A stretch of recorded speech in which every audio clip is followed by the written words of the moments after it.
King Cobra.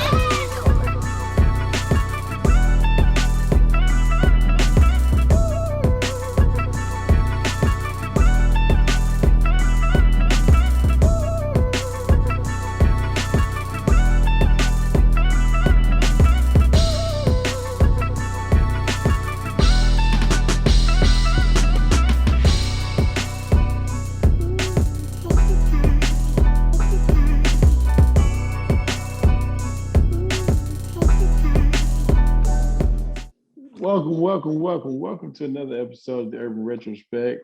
I'll be hosting this evening. I'm your boy, ATL3. And we just want to thank you all for coming because this episode is going to be special. It's going to be delicious. Yeah. It's going to be non-allergenic. You know what I mean? It's going to be awesome. But before we get started and get into it, and I introduce you to our guests, let's throw it around to the fellas. Fellas, who's on the horn? Who that down there with them glasses on? That boy clean. Who that? Hey, what's up, everybody? How y'all doing? Greg Jones, Cincinnati, Ohio. I'm glad to be in the right time frame, in the right time zone. So I'll let you. Thank you. Right. All right. Right time zone, right mind frame. I hear you, G. All right, let's go to another brother with some glasses on. Look extra smart. That's the Jonesy. Tell him who you are, Mr. Jones. Jones. Good evening. I'm Scott Jones out of Hendersonville, Tennessee, right outside of Nashville. Glad to be here. Thank you, Brother Jones. Let me go to another J. Let me go to Mr. James. How you doing, Mr. James? I'm doing well. Ramsey James, representing Tennessee State University. Some fellow alumni on the call tonight, on the show today. So just glad to be here. All right. Let's go to another fellow alumni. P, tell them who you are. It's your boy, Simply P, back in the building, representing the Panama City, Florida, where it hit 100 degrees. I'm glad to be here with y'all tonight so I can chill out. Hey, chill out. I hear you. Ain't nothing cooler than blue ice. Tell them about it. Where my boy Blue at? Tell them about it, Mr. Moore. Yeah, it's your boy Big West. I'm excited for this episode because I have a fellow TSU alum. Go Big Blue. Mm-mm. That's right. Appreciate it. And my H right there in case y'all don't know. What's up, Cloud? What up, three, man? It's Ken Cloud out of Cleveland, Ohio, where it was 95 degrees today. What? As it gets hot in Cleveland, we get it all. It just ain't gonna be that hot for that long. Right. I got Going you. into the 50s on Saturday. Right. Wearing a jacket. Cleveland, Ohio, 95. Stay warm more than 3 days. Hell, about to freeze warm over. You know? But all right. So anyway, moving on. Let me introduce you to a guest that's near and dear to my heart. She's a critically acclaimed entrepreneur to start. She's moved on and maturated herself. She's got not only a bachelor's, but a master's in supply chain management and business administration. She's not only that, she's dynamic in everything that she does and maybe a little allergic to everything she eats. Let's give it up to the one and only Miss Nubian Simmons of the Pink Baker. Let's give it up. Hey. Yeah, Nubian. Blue. TSU. Thank you for having me. I'm calling in from Milwaukee and it was 97 today. So, and it's about to rain and it's probably going to be like 50 tomorrow. I tell you, it's just you Yankees never cease to amaze. Exactly. I just want to thank y'all for having me on. I'll just say that first before we, Yes, ma'am. Always. Thank you for joining us. Thank you for joining us. Hey, and speaking of joining, Scott, tell them where they can join us at. Where can they see us at, Scott? For all the fans out there. Of course, where you're looking already, right here on YouTube, and make sure you hit that subscribe button. Of course, that like if you like the video and that bell for further notifications. We're on Instagram, Facebook, and TikTok at the Urban Retrospect. You can also catch us on Twitter at Retrospect1619. If you want us to review your products, send us an email at theurbanretrospect@gmail.com. And lastly, if you want to catch everything, a little bit more about the fellas, the products and services that we reviewed, and more, go to www.theurbanretrospect.com. Thank you. Message. Hey, we gotta get Scott like a cash page or something, so some people can tip him. You know what I mean? That was perfect. You know what I mean? gonna Give him the get cash the I app too. appreciate it. You getting your OnlyFans, Scott? Hey, yeah, go get your OnlyFans page. Hey, it's real. Hey, so let's get right down to this thing, man. Wes, you Yeah. got some questions you want to get to? Those movements. Let's get a soft one to start. Let's get a very easy one. Wow. All right, Nubian. I'm gonna be very, very, blunt with you. Okay. I'm Black, 44 years old, from the South, Alabama. What is a vegan? You got the people who don't eat pork. I mean, everybody have a definition. Like I don't eat meat, but I eat fish. I'm a pescatarian. What is the definition of this? I'm like, they eat a cake, but the eggs are in the cake. So is that really vegetarian? I'm just like, Pescatarian. what is vegan? That's religion. Yeah. So vegan is a person that does not eat any food that's derived from an animal. So like how you were asking about if there's eggs in a cake, if someone eats that, they could be potentially vegetarian. They are not vegan. So again, you don't eat any animal products at all, anything derived from an animal at all. So yeah, that's the most simplest way to explain what a vegan is. There's levels to vegan too. There's even some vegans that even though like bees are not animals, they will not eat honey because they feel like, the source that they got it from had eyes and, had a body and had a heart, right? So they won't even eat from that. So, but just a baseline vegan is someone that does not eat anything that derives from any type of animal product. Right. Is this just because of a love of animals? Is this from a love of animals? Where does this really truly come from? Because, and if that's the case, do they believe in foreign luxury cars? Like they can't drive certain cars because of the kind of seats they have? Like Right. Seat, These are good questions. Not only the seats, but also like your shoes or handbags, right? So I think for each person that decides to go vegan, it's their own personal choice. I know for me, because I think it has something to do with my food allergies. Every time I ate meat, it really, like my digestion was off. Like it would hurt really, really bad. And so I don't get that same cramping or the same pain when I eat apples or watermelon or quinoa. But anytime I ate that, you all will not be able to relate to this, but because we are close and family, I'll just be blunt. It felt like period cramps. And so like, that's like the worst pain ever. So to have experienced that, it was like, whoa, like what's going on with that? Even if I took digestive enzymes, I would still feel that. So it was like, for me, I'm very in tune with my body. So if I don't want to feel pain, I'm just gonna eliminate whatever the food was that caused that issue. And so again, for me, it was all types of animal products. And I was allergic to milk anyway, so that's all dairy. But so yeah. So next question. So what really got you into baking?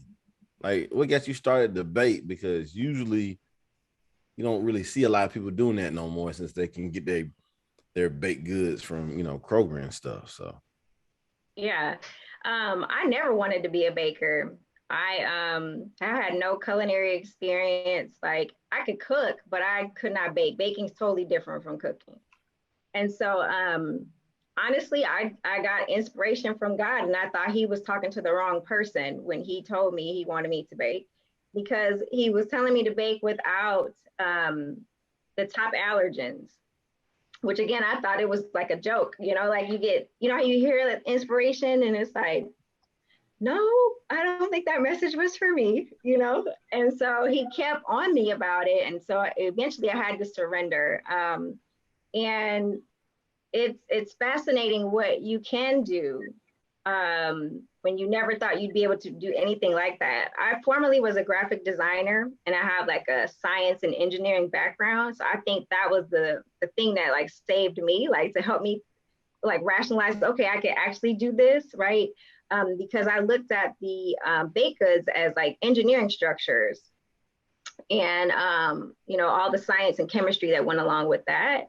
But yeah, I had no intention ever to be a baker at all. But what's really cool about the experience is I take I no longer bake anymore. Now we just do the mixes, but I would take the cakes and imagine that they were like my, what is it called? My art board, like when I was designing, and I would design on the cakes. Like I'd be inspired by the stories of the people that have food allergies. And I would just go with, however my heart felt, let my heart lead the design. And so that's how I, was able to bake for people. But I never wanted to bake. Like that was not a goal. If you would have told me, 10 years ago, I'd be doing this, that I would not believe you at all. Because again, I could open a box mix, and that's probably why I went with mixes, because I could do that. You know what I mean? But to bake from scratch, like I wouldn't have thought you were talking to me. So the thing too about like design, and I don't know if any of you have ever got anything designed before, but your graphic artist should have asked you like a whole bunch of questions. And the reason for that is they're trying to pull out from you what you have in your head, and they have to internalize it and then again create something beautiful for you. So the more that I could learn about someone, the more beautiful something would turn out. And so again, these stories will touch your heart. I had twins that had never had a birthday cake before, and they were turning 5 years old. I've had brides that would not have been able to have their cake cutting ceremony at the wedding if it wasn't for our cakes, or children who, again, for the first birthday wouldn't be able to have a smash cake. Like it just touches you on levels that you probably don't even know that you have, And so even though I thought God was talking to the wrong person, he was actually talking to the right person, because he knew that by me hearing all that and with all the creativity that he let me experience or gain, from being a designer, that I'd be able to do right by all these people. So. Gotcha. Hey, look, don't be running from that call. When you hear that call, you better pay attention and listen. I tried to run though. I tried real hard to run. I tried to dodge it, and he just cornered me. Oh no. We're gonna keep going. Go ahead. So Nubian, I've got a question. I'll jump in. When did you know you wanted to take your business to, or take this calling of baking something without allergens into a business, and develop that business model around mixes, the marketing, which probably came natural to you, but when did you know you want to scale it to the level it is today? Yeah, that's a great question. So when I was, if you hear thunder, I'm sorry, like I was explaining to them where our storm has started. But when I started testing my products, I wanted to make sure that they weren't just good for people like me who have food allergies. I wanted to make sure it was good for everybody in the family. Because when you have the allergies and you're like the only person in your family, you have like special food, right? So you got like a special cookie, you got a special brownie, and pretty much what that special means is nasty. And so because I had the nasty cookies and the nasty brownies, my siblings wouldn't eat that stuff. They had the regular stuff, Hostess, Oreo, all that kind of stuff. And because I knew what that stuff tasted like, I felt like it was a punishment for me to be having to eat this food, right? And I wanted to go back to stuff that tasted good. And so once I finally got all my mixes together and my family gave me like the stamp of approval, because they know how I am, like it has to be like good. If the texture's off, like I'm not gonna eat it. If the taste is off, like I'm not gonna eat it. And so after I got their approval, we started to ask other people that had food allergies to taste it, and then their family members as well. And they were like, this tastes better than any allergen-free product we've ever tasted. You should sell it. And I'm like, I know nothing about the food industry. Again, the other calling, right? That he was like pushing on me. And they were like, no, you should figure it out because this tastes really good. People would pay for it. And so I started to do my research. Again, I'm coming from graphic design, not food industry. So I have to shift the way I'm thinking, learn a whole nother world and then try to, again, survive and make money at this. I think probably the hardest thing was coming up with the cost, because everything's all organic, non-GMO, gluten-free. We just became certified. So we're the first Black-owned certified gluten-free and top allergen-free manufacturing facility in the state of Wisconsin. But this stuff costs a lot of money, right? These ingredients are very expensive because, again, for me, I didn't say this part either, I respond very negatively to cross-contamination. So I'm allergic to wheat and I'm allergic to milk. And so I have to be careful even with suppliers, making sure like that they don't house any of the allergens that we say that we're free from. So that really limits the amount of suppliers that we can pull from. So again, it's more expensive, right? So the cost was scary to me. But as I was learning from mentors in the food industry, the cost of the food is the cost of the food, you know? And so you have to price according to, you know, to what the margin is for your market. And so I got over that sticker shock, you know, after, again, I knew that's just where it was, and got out there, and I wasn't sure how people were going to receive us because, again, I didn't have any experience in the food industry. And we started in 2017, that's when we actually started selling. So I started in 2014. And when I came up with the name, I knew I wanted to trademark it right away because it was very marketable. And so we federally own all our trademarks. We own the name, The Pink Bakery, and 3 of the mixes, the No Frowny Brownie for sure, because I knew when I heard that, I was like, I got to register because somebody would hear that and try to take that from us, you know, especially because we're Black. They'd be like, whatever, they're not protected. Let's just take it, right? So like, right. We got all that stuff protected. So, so 2014 was when I started that's when I incorporated, that's when I applied for our trademark. So I guess to answer your question, 2014 was when I was like, let me just go ahead and really solidify all this stuff. Okay, so I think I have a good understanding of how you started or why you started the Pink Bakery, right? But are there other gluten-free facilities like yours? I know you just gave us a certification that you have. Are there other gluten-free type of manufacturers like yourself? If so, how is the Pink Bakery different from them? So there are other gluten-free certified organizations. What makes us completely different is we are not only gluten-free, but we are top allergen-free. And so what that means is in our facility, we don't allow any eggs, milk, peanuts, shellfish, soy, tree nuts, sesame, wheat, sulfites, mustard, celery. I know it's somebody I'm forgetting, but we don't allow any of those things in our facility. And again, like I said, when it comes to our suppliers, we're also very careful with them as well to make sure that they don't have those in their facilities as well. So what a lot of people will do too, and you guys may have seen this on some packaging if you look at ingredients, something will say that it's gluten-free, but you turn the package over and it says it is processed in a facility that also processes wheat.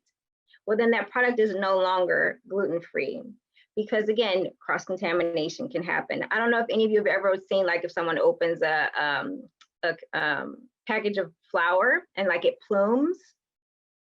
Well, that happens in manufacturing facilities, too. So that flour is on the light fixtures, it's on the door handles, it's on all these things. And so you're telling me, someone who has a severe allergy, that I should trust your product is safe when I know it's in a facility like that? I'm not buying it. So I don't. So again, where we try to help people feel rest assured is that, again, our facility is completely dedicated. We are certified, and I respond negatively anyway. So there's definitely no way I'm going to have that stuff around me because I would respond as well. So I have a follow-up actually to that. What does that mean? Because you can tell this is a labor of love, and this is something that means a lot to you. But to be that, it sounds like you're very hands-on and you're very specific in the products that you choose. What impact does that have to cost and production?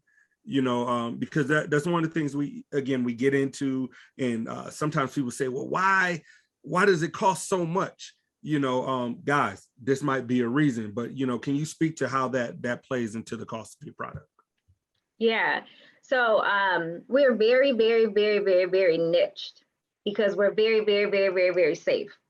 And so there aren't a lot of suppliers that will take the time like we do to, okay, so here's for instance of how deep I go, right? Because I go pretty deep. I call a supplier and ask about the crop rotation because I want to know if you are planting soybeans in the same, or soy in the same ground or dirt that you're planting, sesame or wheat, right? If it's in the ground, it could be in the plant, which then could be in the product, which then can be in what I purchase, right? And so you have to be careful too, like with wheat, they rotate oats.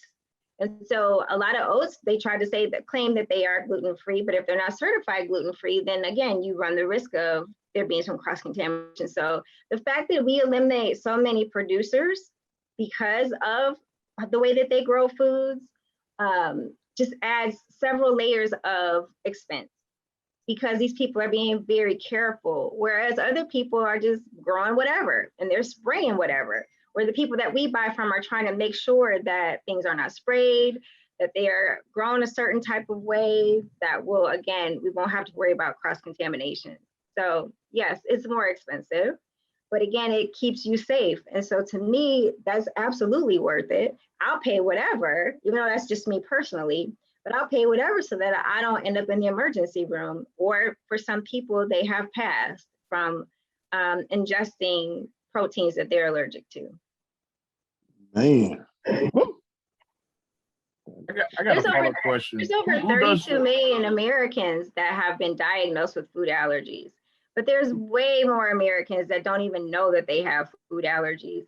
And, people think about, oh, I just got a little rash or I got a little gas. You're having a reaction, but again, people don't explain that to us.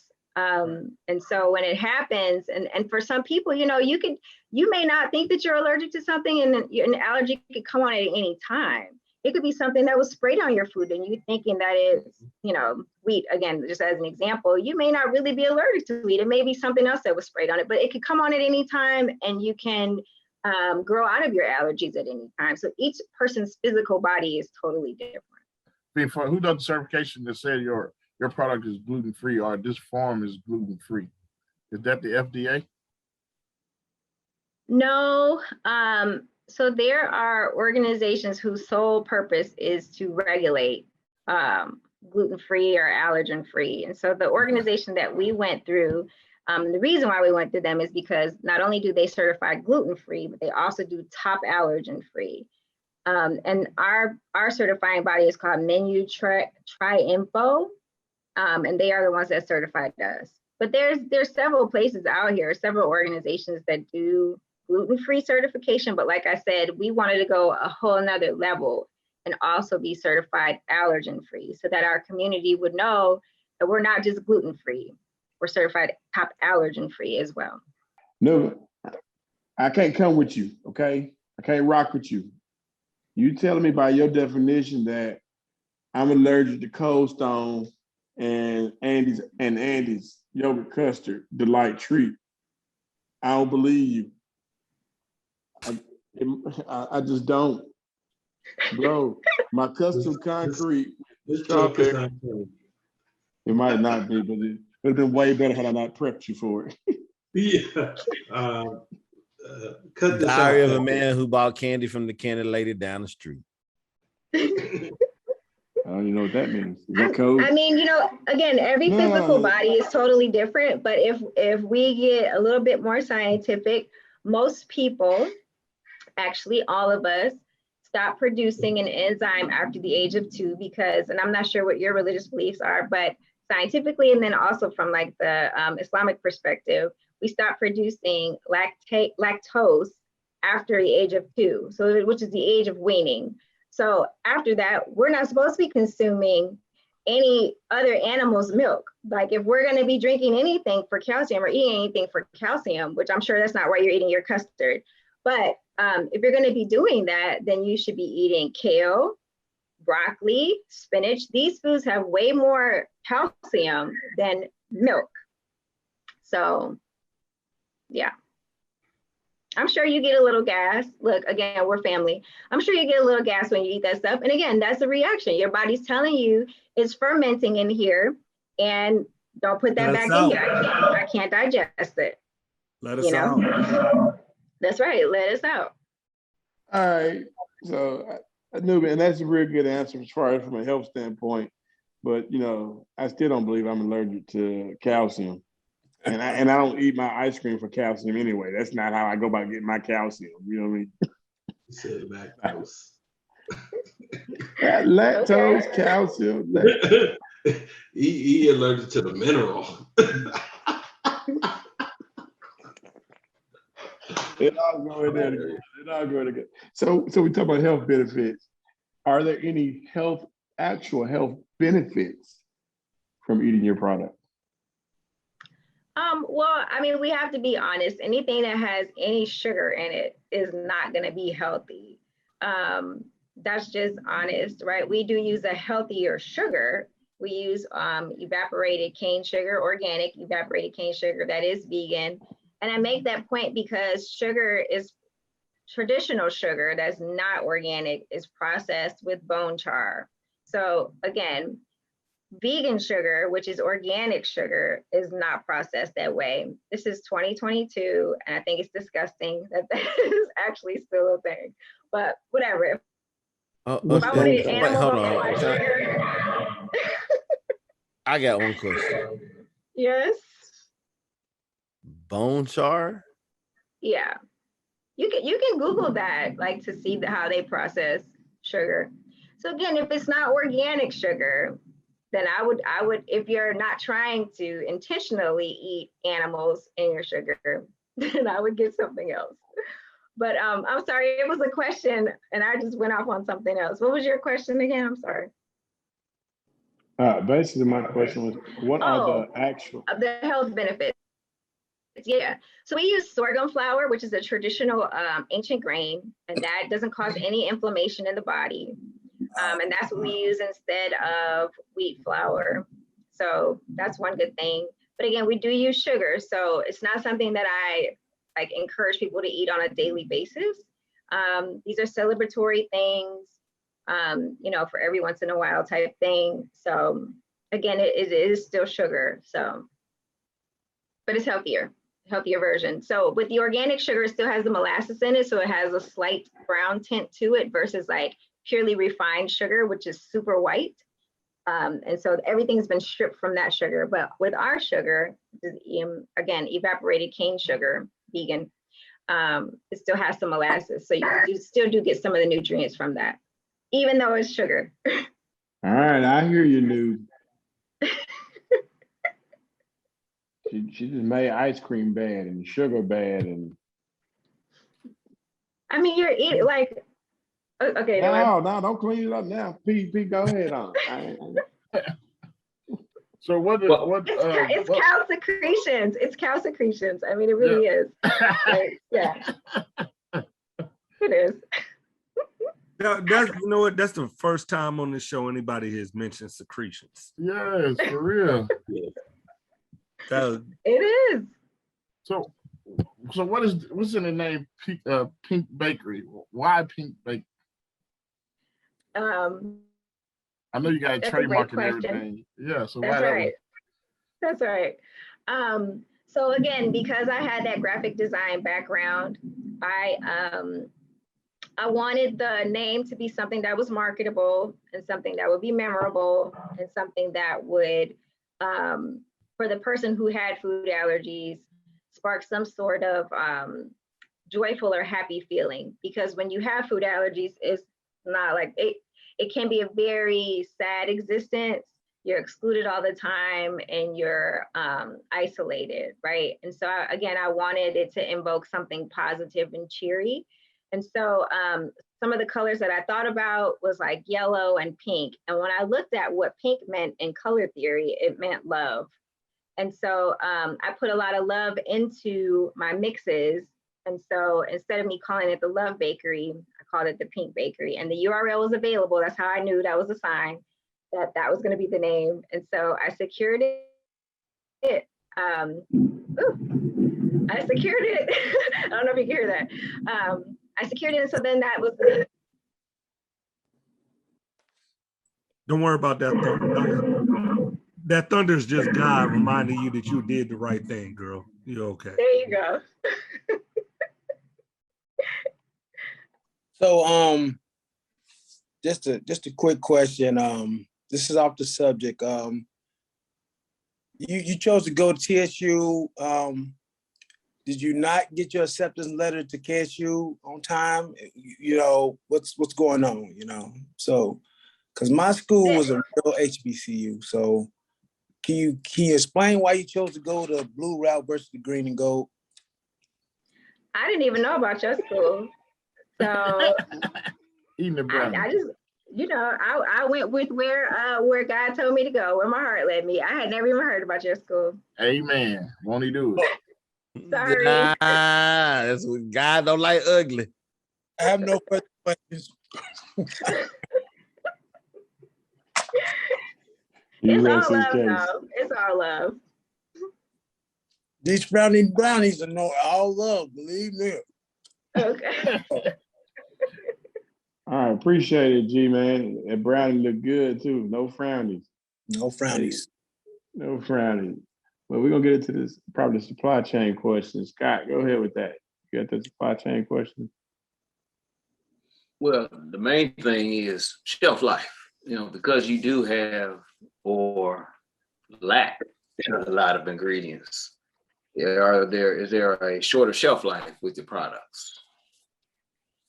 So with our mixes, they have a 9-month shelf life.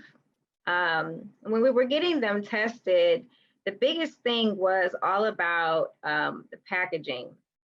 And what I mean by that is you have to account for water activity and the oxygen transfer rate. And so because we don't have any water activity in our product, we don't have to worry about mold or any other bacteria that can form. The great thing about, as you guys have seen, there's 2 packages. So one sits inside of a box. We did that intentionally because if it sits on a ship, let's say for 3 months, right? And the temperature goes above 70 degrees, because again, we tested all this stuff. There could be a chance that there could be some type of condensation, you know, or some water that could form somewhere on the ship somewhere. And so again, the barrier that we have with our packet, with our inside package, is that it makes sure that, again, water doesn't get in, and you know, make sure that we don't have any type of mold that could grow because there's no water activity. So a lot of products, again, that are mixed based, I would think they'd probably be around that same type of shelf life. When we baked our actual products, they had a very short shelf life because water activity was present. And of course, mold could absolutely grow. What was really cool about our stuff, though, was even though we did have water in, like, let's say, like our baked brownie, we still didn't have any mold that was growing after, let's say, 14 days. And so I thought that was pretty cool because, again, we don't have any preservatives in our food. But yeah, so to answer your question, I think, again, most mixes are probably around that shelf life. We were really told our product is good indefinitely, but the lab said to just say 9 months. So You attend a lot of trade shows with your stuff? The conferences again, and stuff like that? Yeah, prior to COVID, we would do some of that stuff.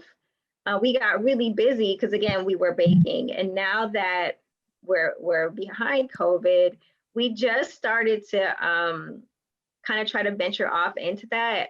A part of our business plan, though, like, we're targeting like a certain demographic, like a certain market, and so now it's just trying to see where some of those people are. So as an example, institutions is one of our markets, right? So we have a partnership with Marquette University. They have a dedicated allergen-free dining hall.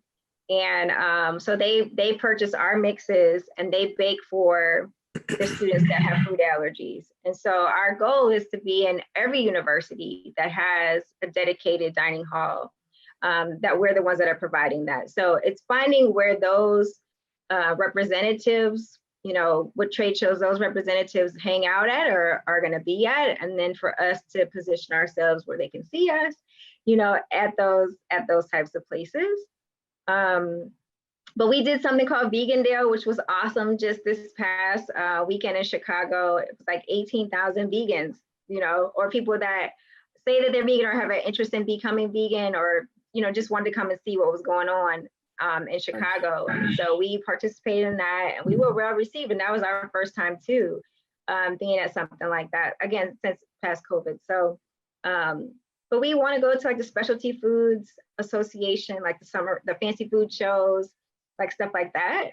And then like Expo West, you know, things of that nature. But yeah, you know, I'm still down to go to like Vegan Fest or like anything Black, you know, like, you know, any type of Black festivals, you know, stuff like that. So Nubian, I've really enjoyed this conversation. You had me rethinking my addiction to milk and cheese and all things dairy. And my kids don't have like food allergies, but maybe they do, because they do have other environmental allergies. So I really enjoyed baking with them, and your products, you know, were very tasty. But what's next for the Pink Bakery? I mean, are there any future products out there that we should be, you know, aware of? Or, you know, we know you have the cupcakes and the flour and the brownies, of course, and the cookie, but is there a space that you're thinking about expanding it into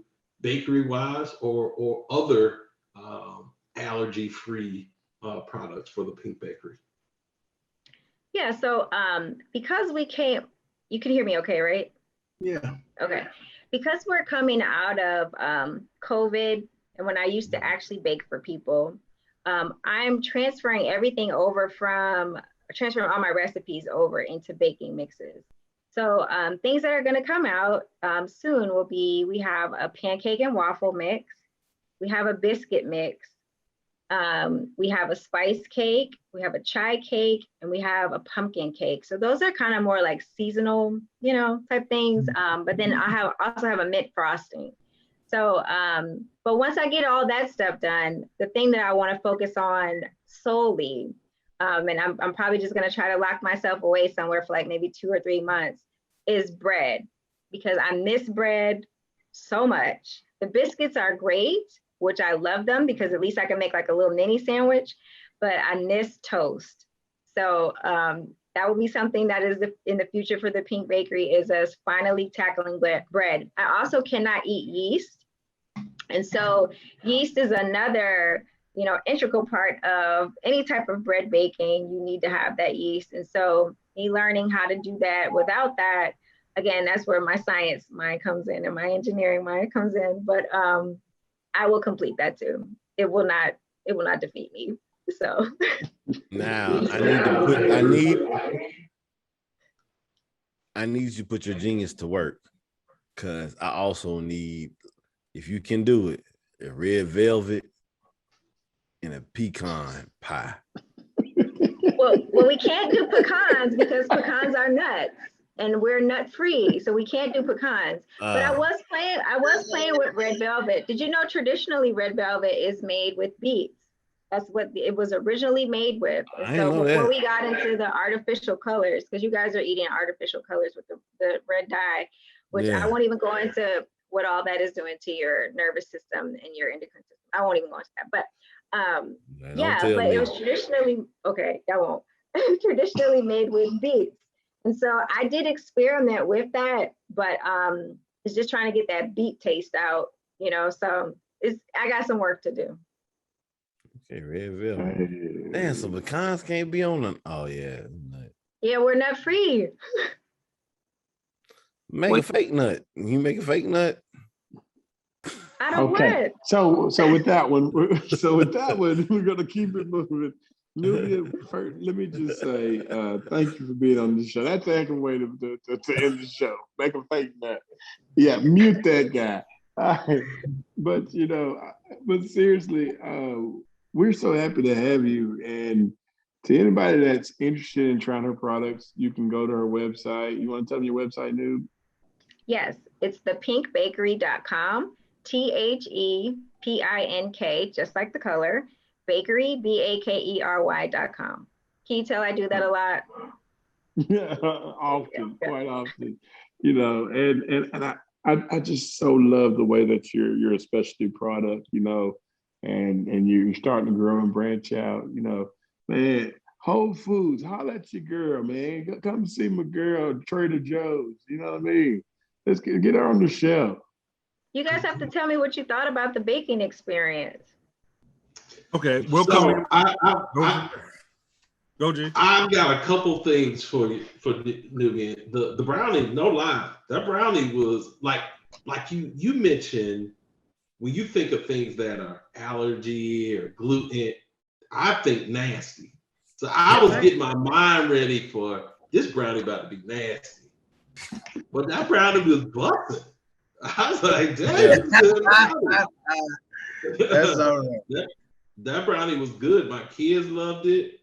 And again, not necessarily something you want to just be eating all the time, but at the end of the day, it is something that you could have at a party and not worry about, because my mother has food allergies. My nephew really has all kinds of food allergies that I was there last week. I'm learning about different allergies, and he keeps an EpiPen with him at all times, right? So I thought that was awesome.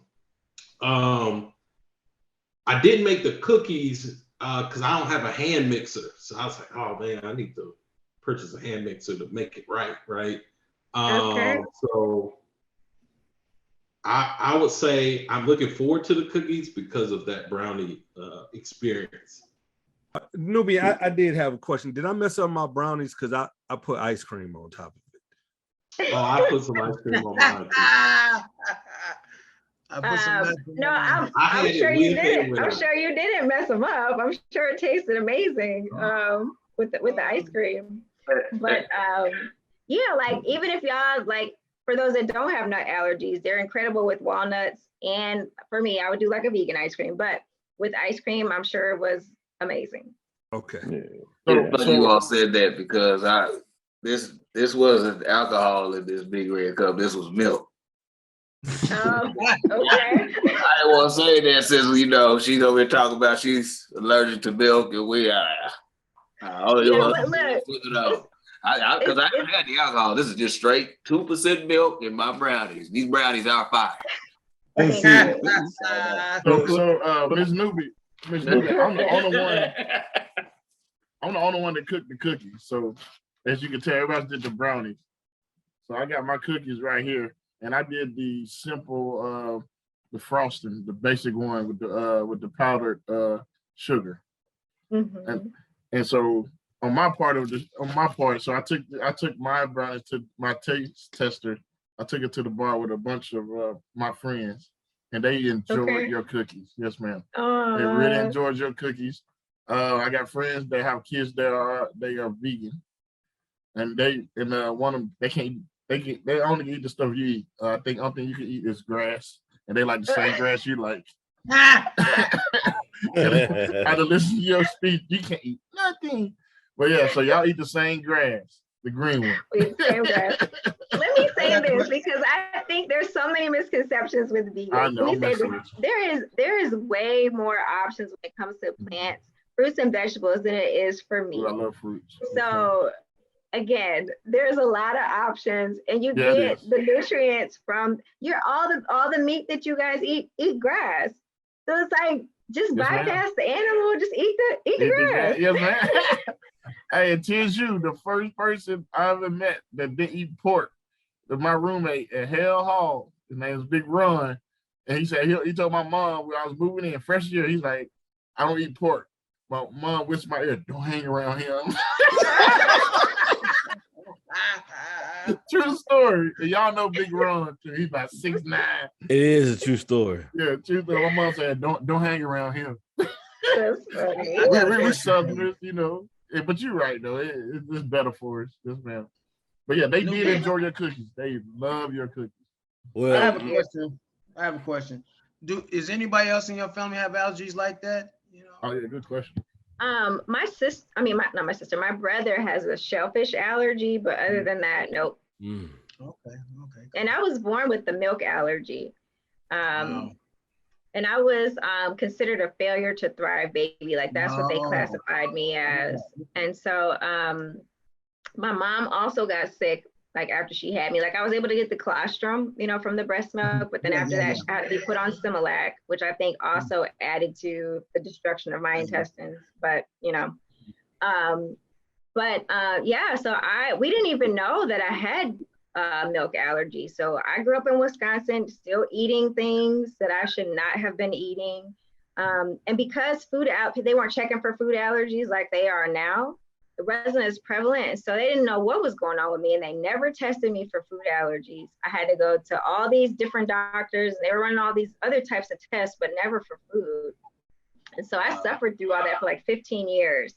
And then my mom one day, because every time I would eat it, I would throw up, or it would be some other type of reaction. And so she was a nurse, and she was like, just drink this milk this one day. And she had a stopwatch. And within minutes of me drinking it, she was like, just go ahead, and I just want to see something, you know. And within minutes of me drinking it, I started to have a reaction. So that's how we figured out it was the milk. And then we realized it was wheat later also. So again, like even with a test or without a test, my body was already telling us, but we just didn't understand what it was saying, you know. So now I understand everything. You know. On to the tasting portion of this segment.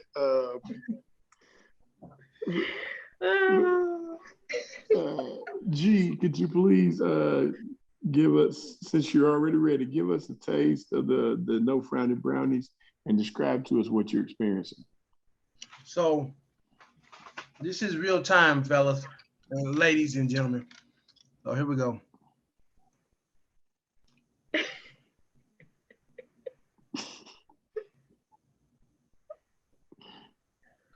How about it, my G? How it taste? Nice and moist. That's the thing though. That's a big thing, because some people are either cakey brownie people or like fudgy brownie people. And I'm like a fudgy brownie person. So I wanted it to be moist, like he's saying, you know, because I don't like that cakey brownie stuff, but some people it's fudgy. I agree. I mean, like, and I noticed that difference. That is definitely fudgy. That's the one I had. That thing is hitting. Thank you. Bang it. Thank you, G, for your. If you tasted that at an event or a party, would you know that that is vegan and allergen free? Nope. Tasted like I had some good old egg up in that joint. Yeah. You know what I'm saying? Yeah. My mind put the egg in it and the milk, and it just automatically added that stuff. So I think that's a safe one. What's really cool about that, guys, is it's letting you see that we can still have desserts that taste amazing, but they don't have all these things in it that will cause inflammation in the body. So our goal is really to like disrupt the whole dessert industry and let people know that, again, you can have good tasting desserts and it not hurt your body. That's awesome. That's what's up. Scott, you got your dessert in front of you? I do. We actually did ours. The oven started beeping about 30 minutes before we started the show. Right. But like Nubian, I like mine fudgy too. Close your eyes. You can really taste it. Close it. There you go. So what I'll say is, they don't taste like some of the other brands that you get on the shelf. You can tell there's something different about it, but it's not a bad different. And maybe what it is what's missing. And what's missing doesn't necessarily mean that it's has to be there. You know, I mean, it's great. I'll tell you one thing. I feel like I didn't have Arm this big after stirring that. Right. Hey, 3, I went and got my brownie. You would have got your brownie down. I'm telling you, don't make everybody go and get that brownie real quick. And I didn't get any ice cream tonight. Shout out to No Nubian. ice cream. All right, all right. No cream. All right. Got to see me dash from this screen real quick to go get some more milk. Right. Okay. So I will say this: I'm sorry. anybody that truly I'll get did some it. water. I'm gonna get some water just because we're on here. Go ahead, Jones. Get some more. So anybody that truly did it knows what Jones is talking about. No, when you get down to mixing that brownie up, Bo. So I did mine with the girls as well. You know what I mean? Let them do it, and they were like, "Daddy, we need you to come help." You know, I'm recording. That's right. See, now you should have an appreciation for all the women that are in the kitchen baking something. You don't know how hard they really work. You gotta work that mix. What they need to do is get a hand mixer like I had, man. Okay. That too. We was good money. I used to I want to make a comment. I want to make a comment about what Scott said. Also, that you can taste the difference. And I've had other allergen-free products, again, just, throughout my whole life. And like we said, they were nasty, right? And I feel like what was happening was a lot of corporations were just making products just to make it. They didn't know anybody that had food allergies. And I don't know if they were even taste testing because that stuff was gross. But what you're tasting is someone who lives this way, someone who has a bougie palate and felt like they should not be subjected to nasty food. So I wanted to make something that I would eat. So you guys are getting what I eat. So that's why it tastes so good, because I got to eat it. You know what I mean? I You might be able to live like a vegan.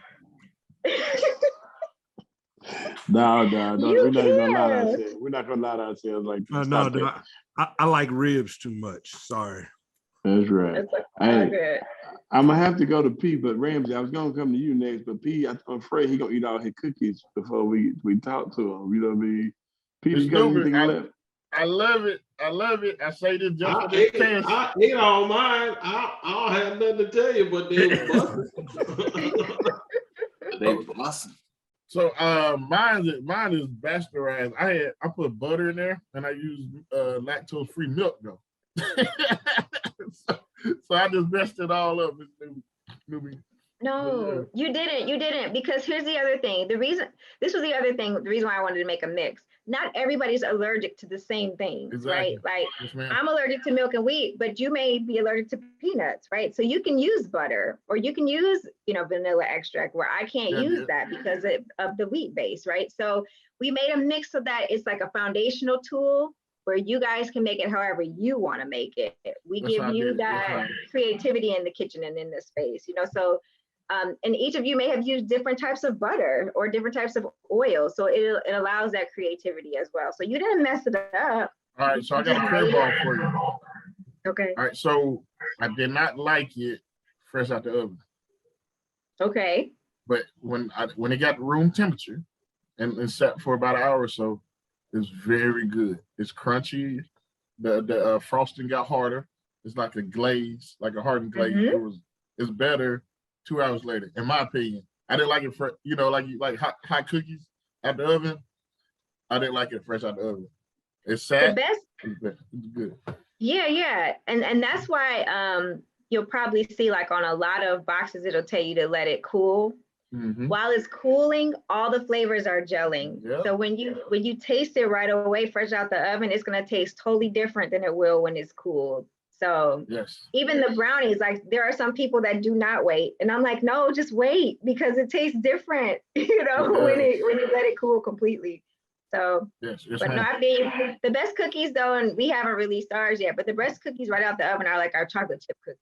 Okay. But yeah, but no, but everybody else is too scared to cook the cookies. I know. Don't be scared of the cookies. Don't be scared. And we can release the chocolate chip on here. Yes. Right. Maybe we can do that on here. Release the chocolate chip cookies on the Urban Metro. But yeah, I'm trying to convert that. So yeah, it's gonna take a minute. I'm trying to convert it. when y'all cook the cookies, y'all better hold down that paper when you rolling that dough, boy. Yeah, walk away from you, boy. y'all gonna see. Y'all gonna see. She knows exactly what I'm talking about. I know. That's all I got. 3. Hey, thank you, P. Hey, P. I used a little bit of heavy cream on mine when it was thick like that, and I wasn't sure about it. Yeah. I had You some put heavy it cream in the too. brownies. Yeah. See, you may have got different results, and then you would say that it was my brownies. I thought you were supposed to do it the way that it was. Okay, anyway, it's all good. Hey, I got nervous, man. When you see it, and it's like, it's like, ooh, I gotta say this. So I went straight to the refrigerator. You know what I mean? See, It turned too, out. if you add more moisture, which is like what you did, right? Not saying it's bad, but then it changes it from a fudgy brownie with less water content to now there's more moisture, so you'll get more of a cakey type of brownie. So yours may be different from theirs because again, you added more moisture content or more moisture. And also the cookies for 60 cookies also. So you can have a lot of dough left. Right, you can freeze it. Yeah, and you can freeze it. Okay, thank you. Yep. I like to eat, so I wanted to make sure I gave large portions. You know what I mean? So if I'm gonna do all that work for some cookies, I want to get a whole bunch of cookies. So Is Wes still in it? I used to just freezing it, wrap it in plastic, Walmart bag. What? Yep. Well, not a Walmart bag, no, like a Ziploc bag. It was a joke, yo. It was a joke. Put the date that you put it in the freezer. Yeah, I got Ziploc bag. I'm messing. That's something that Fred used to do. He Yeah. shared with us when we did that discussion with him with his cookie dough. He keeps his in Ziploc bags, and will make the cookies later. Mm-hmm. All right. I've had a blast, guys, fellas. Have you all had a blast with Miss Nubian Simmons? Yes. And I've learned that it is okay for me to be a meat vegan. Yeah, that's where it's like a meatitarian mixed with a vegan. With a vegan, right? Because now you're like a vegan because you ate the brownies. There you go. The vegan brownies. See, I see you. You see what I'm saying? And I use vegetable oil. Oops. Oh my goodness. But it was vegetable oil though. Vegetable. Right, yeah, vegetables in it. He is on his way, guys. I'm on my way. What oil is it that you use when you cook the brownies, Nubian? Either light olive oil from Bertolli or grapeseed oil. Anything that's neutral. You don't like canola? No. I mean, you could use that, but the thing is, whatever the flavor is of the oil, if it's a heavy oil, like a heavy oil taste, you'll taste that in your baked good. So if you have something that's more neutral, if you have something that's more neutral, then you'll really be able to taste the flavors of the ingredients and not the oil. Gotcha. Is it canola or cornola? Canola. Canola. That's why I didn't know what you were talking about. I said, what are you talking about? Cornola. Hey, I thought he mixed it to corn and canola. This is going at the end. Let's go. All right, look, I knew what he meant. Thank you, Noob. You know what we got in the house on the shelf. Thank you so much, Noob. This has been a blast for me. We've learned a lot. We laughed a lot. We ate a lot. So please, before we get out of here, give us a couple of words of wisdom, please. What you got? I would say trust the journey, even when you can't see where you're going, and listen to your body when it's talking to you. And I feel like if you do those two things, you can't go wrong. Except when you eat Andy's. Except when you eat what? Andy's. Oh, that's a brand. Look, your body will talk to you. Yeah, I already know. My belt loop went out a little bit, you know what I mean? I lost one. My goodness. Scott, let them know, Scott, where they can find us at. Find us right here on YouTube. Hit that subscribe button. Make sure you hit this like because we did get a lot of great information. And hit that bell for further notifications. Instagram, Facebook, TikTok, The Urban Retrospect. Twitter, Retrospect1619. Shoot us an email if you want us to review your product at theurbanretrospect@gmail.com. And catch everything at theurbanretrospect.com. Thank you for reading. Appreciate it. Scott, you know what we say? We say peace, love, and Retrospect. Cue the music.